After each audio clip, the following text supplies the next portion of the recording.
Ay, sarap. Bakit ba tayo nagka-camping? Para makapag-relax, tsaka siyempre bonding natin kasama yung mga bata. Monday to Friday, work, pasok sa school. Ano yung nabibigay ng camping bukod sa ibang gala? Mas masaya kasi pag camping na unang-una yun nga, nakakapag-relax ka. Tapos yung time well spent kasama yung family. Kesa naman, ako magiinom, ikaw magiinom. Kumbaga, hang out with friends. Tapos kumbaga yung mas lamang yung time na ini-spend mo kasama yung family mo. Tapos yun nga, mas malapit yung mga kids habang lumalaki.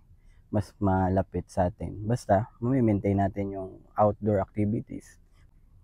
Sabi ng iba, bakit ganun ang arte-arte ng mga gamit, ang mamahal, tapos yung iba halos dali na yung lahat ng buong bahay sa camping, may pa-cinema pa.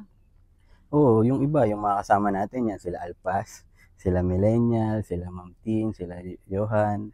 Hindi kasi nila nagigets yung ano eh, yung happiness, tsaka Mm. satisfaction na nabibigay nun sa tao. Mm. Kagaya mo, 'di ba, nung high school pa lang, college tayo, pag magkasama tayo, may makikita ka lang na lowered na sasakyan, 'di ba, na halos mabali yung leeg mo Mm. kakatingin. Sa jeep, pag nasa jeep tayo Oo. nagko-commute, tas may makikita.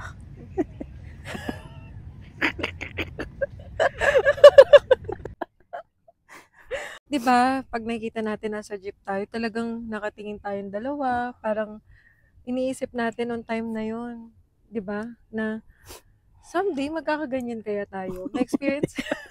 Ang legit na pakiramdam na Oo nga. nakita ko na parang magsyota, Oo. sila kumakain ng Oo. Jollibee or Oo. McDo, tas yung Oo. girlfriend niya parang sabi ko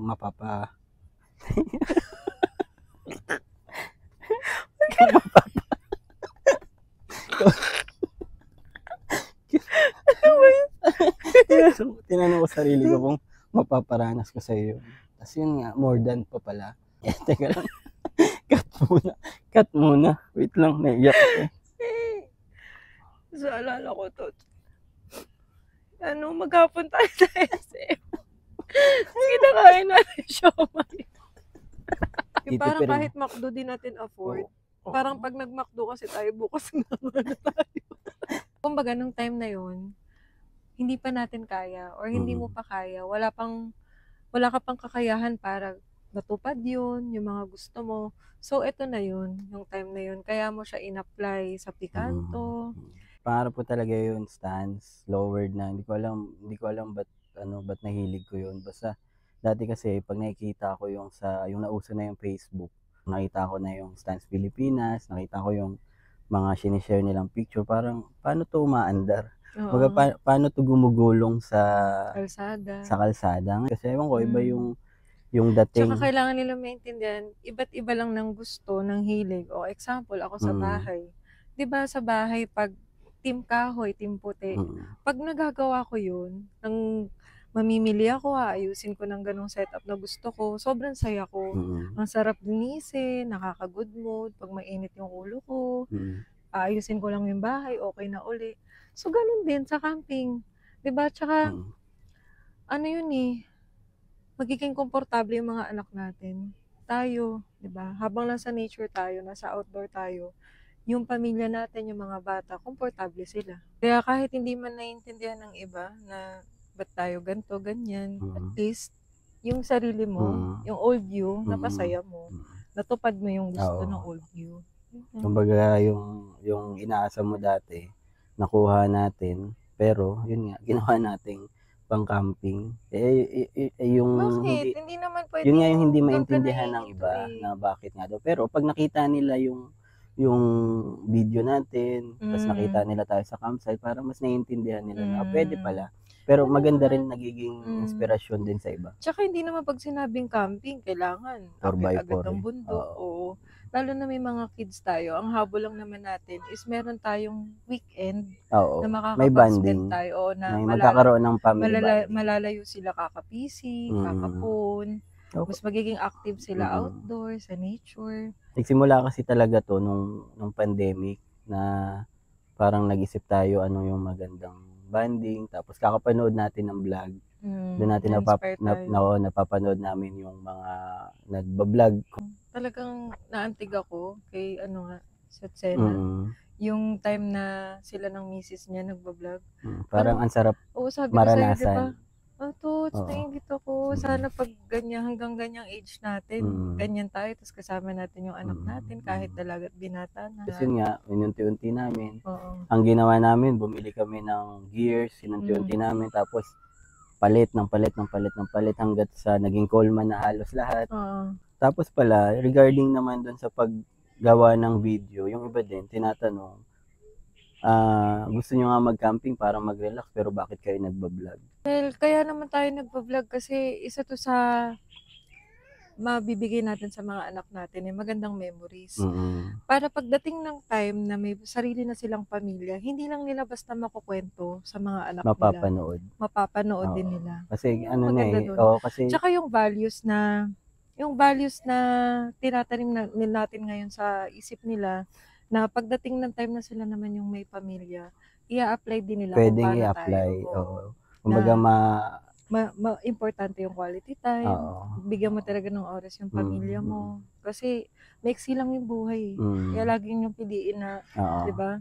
Lagi kayong magkakasama. Dati rin kasi, active kami sa mga car meets. Isa pa lang yung anak namin nun. Kaso, yun nga, nung nabuntis na si Jen, so parang hindi na kami nakapag-attend. Tsaka parang na-realize ko, naboboard sila. Parang naisip ko nung time na yun na parang selfish naman na ako lang yung nag-enjoy sila. Nandun minsan, nasa kotse sila, nakaupo, parang magpapalipas ng oras. Kaya dun din kami nag-decide na something na yung may enjoy namin lahat. So, kasama mo yung sasakyan mo. Kasama mo pa rin, kasama pa rin yung passion. Pero, kumbaga in-apply yung passion kasama yung family.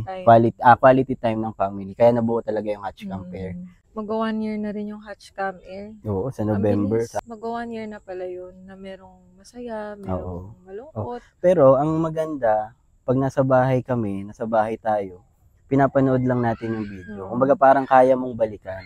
O ngayon, kung hindi namin ginawa yung pag-vlog nun, si Rainy, hindi niya makikita na, kumbaga nare-recognize niya, nandun ako. Hindi ka pa nagsasalita niya ng time na yan. Hindi ka pa masyadong naglalakad. Bata pa. Kahit tayo, pag napanood natin, parang ang bata pa ni Kaijin, ang bata pa ni Rainy. Tapos lilipas ulit. So, parang nado-document mo, imbis na pictures na yung ginagawa natin dati na pictures naka-album, ngayon digital na kasi, so nasa computer, mas maganda kasi video yung nasisave natin. Tapos yun nga, minsan nakakataba rin ng puso yung mga nagme-message, no? Na parang hindi natin akalain na, 'di ba? Naalala mo yung first vlog, yung sa Epic Park. Hindi rin naman natin intention na maraming manood. Parang talagang nag-video lang tayo para sa atin. Pero di natin akalain na na-inspire pala tayo. So nakakagulat din nga. Tapos magme-message na, sir, na-inspire nyo kami, ang sarap ng mga ginagawa nyo kami din. Tapos habang nasa biyahe tayo, no? Laging may mag-chat, magsisend ng picture. Yung pinakamasarap na parte din na nangyari sa amin during ginawa namin yung pagka-car camp. Kasi yun nga, nagkaroon kami ng mga camping friends. Kasi naalala mo yung sa Drift Foods tayo. May nakasabay tayo na parang medyo madami sila. Tapos sabi ko sa'yo, masaya din mag-camping pag may marami, friends. Kasi wala pa tayo. Pero wala tayong friend na talagang nagka-camping din para may gamit sila.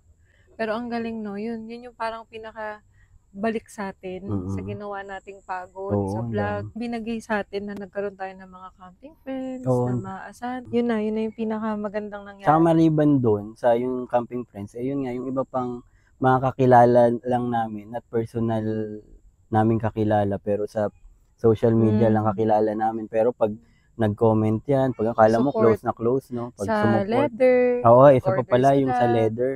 Yung mga umorder sa amin, yung mga nagpagawa. Mga nagtitiwala. Nakakatuwa rin. Nakakatuwa na minabuild na tayong gano'n. Tsaka recommended talaga yung camping kung naghahanap kayo ng outdoor. Kasi try nyo muna. Kasi minsan, yung mag-asawa, parang hindi swak sa kanila yan Sa mga kids, parang hindi lahat ma-enjoy. So, kanya-kanya tayo ng hilig. Basta ang pinaka goal niyan, is kung ano yung hilig na magpapasaya sa'yo. Oo. Hindi lang dapat sa'yo dapat ano yung magpapasaya sa family. Tapos yung mga gustong mag-start, mag-car camp, pwede naman nilang simulan sa mga basic. Basta meron lang silang lutuan, may tent sila, yung awning, basta anything na hindi sila mababasa, magiging komportable sila. Tapos ang pupuntahan nyo namang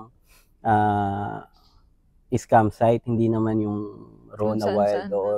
Yung car camping kasi meron may mga campsite rate sila, so magbabayad lang kayo, tapos overnight, so may experience nyo na.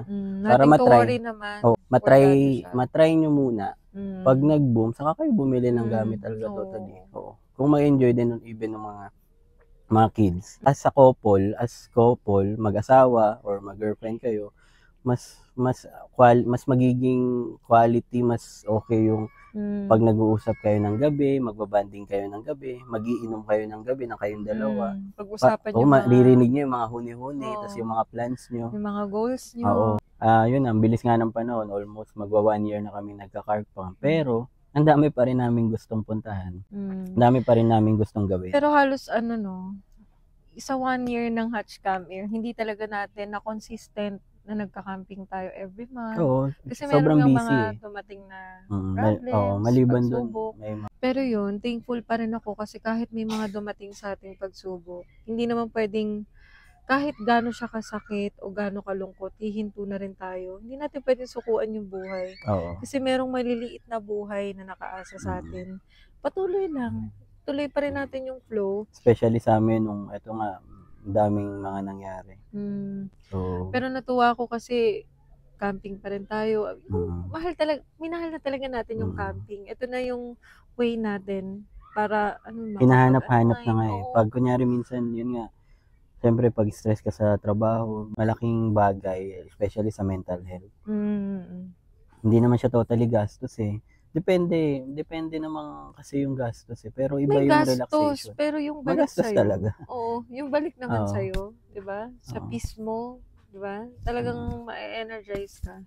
Hindi pa siguro lahat naiintindihan ng iba, pero sana dumating yung time din na mahanap nila. Pero ayun, buti nga nagbo-boom nga yung car camping. Basta always lang sa mga campsite, yun, be responsible lang. Katulad niyan yung mga anak namin.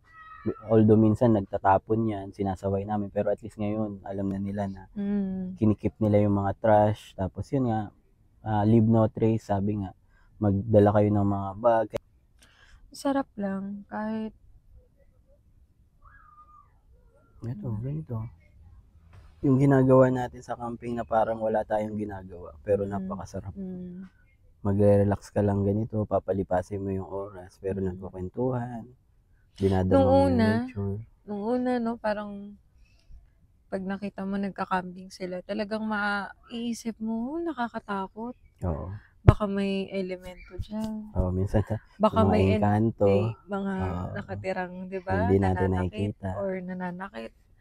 Pero hindi. Parang pag napalapit ka na talaga sa nature, dun mo mauunawaan. Hanap-hanapin mo. Minsan pag di ba galing camping, pag umuwi tayo, yung huni ng mga hayop, insekto, nasa nakatanim. Parang nasa isip mo pa rin. Tapos mag-iisip ka na naman saan ang next camping. Totoo, masarap yung mga staycation, ganyan. Pero i-compare mo naman yung rates, di ba? Mas mura pa rin yung car camping. Mahal nga lang yung initial. Yung pinaka-initial investment mo. Siyempre, mag-invest ka sa gear, sa rig mo. Pero, pang matagalan mo siyang gagamitin. Basta ang pinaka, lang lagi naman natin is, paano magiging masaya tayo kasama yung mga bata.